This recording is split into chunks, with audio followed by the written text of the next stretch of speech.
Viewers, আজকে আপনাদের সামনে একটা ছোট ব্লগ নিয়ে আসলাম। সেটা হচ্ছে কিশোরগঞ্জের বিখ্যাত কিছু জিনিস নিয়ে। আমরা কিশোরগঞ্জ বেড়াতে গিয়েছিলাম। সেখান থেকে হচ্ছে যে আমরা অনেক ওইখানকার তো আসলে অনেক বিখ্যাত জায়গা, তারপরে হয়েছে খাবার, সব কিছুই আছে।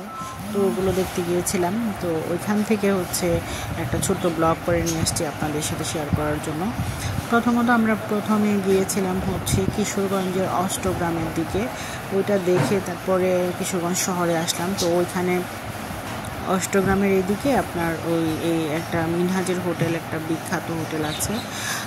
এই হোটেলটাতে আপনার আমরা রাজহাঁসের মাংস দিয়ে খেলাম। তারপরে হচ্ছে কি বলে এটাকে, সাথে একটু মুরগির মাংস নিয়েছিলাম আর ছিল একটা সবজি। মাংসটা মজাই ছিল, রাজহাঁসের মাংসটা। এরপরে আসলাম আমরা কিশোরগঞ্জ শহরে গুরুদয়াল সরকারি কলেজ যেটা, সেটাতে আসলাম।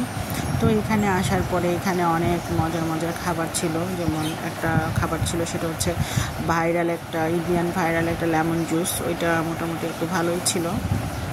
তো এটা আমরা নিয়েছিলাম খাওয়ার জন্য। তো এটা খেলাম। এটাতে অনেক ফ্লেভার ছিল। এটা ম্যাঙ্গো ফ্লেভারের ছিল, অরেঞ্জ ফ্লেভারের ছিল, লেমন ফ্লেভারের ছিল, আরও বিভিন্ন ধরনের ফ্লেভারের ছিল। তো আমি যেটা নিয়েছি সেটা হচ্ছে লেমন ফ্লেভার ছিল। আর মানে লেমন ফ্লেভারটাই আমার কাছে ভালো লেগেছে মোটামুটি। আর ওই কালারফুল মানে কালারগুলো খেতে আর ইচ্ছা করেনি, সাদাসিধে শুধু লেমনটাই খেলাম।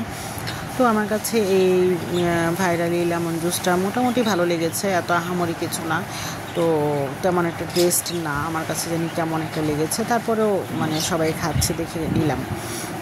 আর সবার কাছে শুনি যে গুরুদয়াল কলেজে এরা যারা এই ভিডিও মানে এই জুসের দোকানটা দিয়েছে, হয়তো বা ওরা ওইখানেই পড়াশোনা করে। তো এই জন্য আরও নিলাম যে স্টুডেন্ট বা বিজনেস করছে, ওদেরকে আসলে ইন্সপায়ার্ড করা উচিত, সেজন্য নিলাম। তারপর হচ্ছে এটাতে একটা সুন্দর একটা মানে এটা দেখে আমি তো অবাক হলাম। এখন একটা ওই কাচের গ্লাসের মতো দিবে, এটাতে হচ্ছে এটার ভিতরে দিলে একদম পুরা সোডাটা একদম উপরের দিকে চলে আসে। আর এটার দাম ছিল মনে হয় 30 টাকা। এই 30 না হয় 20, দুইটার থেকে একটা হবে, আমার মনে নেই। তো এই যে এরকম দেওয়ার পরে একদম এটা আমরা যখন ড্রিঙ্কসের মুখ খুলি যেরকম উপরের দিকে চলে আসে, যে এরকম এই জিনিসটা আমার খুব ভালো লেগেছে। তো এটা খাওয়ার পরে চিন্তা করলাম যে আচ্ছা আর একটু হেঁটে এসে একটু ঘুরে এসে শেষে চা খেয়ে চলে আসলাম আর কি। তো চা যেহেতু এখানে তন্দুরি চাটা খুব ভালো শুনেছি, ওই ছেলেটাও খুব ভালো, তন্দুরি চায়ের যে দোকানটা, ছেলেটার ব্যবহারও খুব ভালো। তারপরে হচ্ছে এই চাটা আমার কাছে খুবই অসাধারণ লেগেছে। আমি অনেক চা পছন্দ করি, যেখানেই যাই সব জায়গায় চা খেয়ে আসি। আর হচ্ছে যে তো এখানে গেলাম, ভাবলাম যে আচ্ছা একটু তন্দুরি চা খেয়ে আসি, দেখি ওদের চাটা কেমন। তো ওদের চাটা ছিল একদম বেস্ট একটা চা। তো ও খুব যত্ন করে, আমি 1 কাপই নিয়েছিলাম, সেই জন্য 1 কাপ চাই ও যত্ন করে বানিয়েছে। তো এই চাটাও খুব ভালো ছিল, মানে চাটার মধ্যে একটা বাদামের ফ্লেভার ছিল। এরপর হচ্ছে চাটা একদম পাতলা কেটকেটে ছিল না, একটা ঘন একটা চা ছিল, আর খুবই মজাদার চাটা ছিল।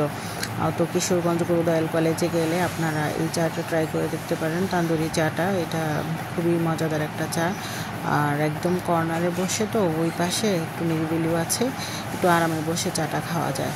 আর জায়গাটা একটু ছায়া আছে গাছের, ওখানে বসে চাটা খেয়ে আসা যায়। এরপরে যেটা খেলাম সেটা হচ্ছে বেলপুরি। তো বেলপুরিটাও খুব মজা ছিল। তো বেলপুরিটা খাওয়ার পরে হচ্ছে একটু ঝাল লেগেছিলো। তো ভাবলাম যে ঝাল টাল খেয়ে তারপর আমরা শহরের দিকে আসলাম। শহরের দিকে হচ্ছে মানে মদন গোপালের একটা মিষ্টির দোকান আছে, ওইখানকার খুবই বিখ্যাত কিশোরগঞ্জের। ওনার এখানের পনির, তারপরে হচ্ছে মিষ্টি, দই, রসমালাই সবই মজাদার। তো আমরা ওইখানে গেলাম, গিয়ে এই যে রসমালাই খেলাম, রসমালাই খেয়ে তারপর হচ্ছে মিষ্টিও খেলাম, দই খেলাম, সব কিছু খেয়ে মোটামুটি মানে ঝালটা মিটে গেছে। তো আর ওই দোকানের প্রত্যেকটা জিনিসই আমার কাছে মনে হয় যে মিষ্টিগুলো সবগুলোই মনে হয় খুব মানে টাটকা আর কি। ধন্যবাদ সো মাচ এই ভিডিও।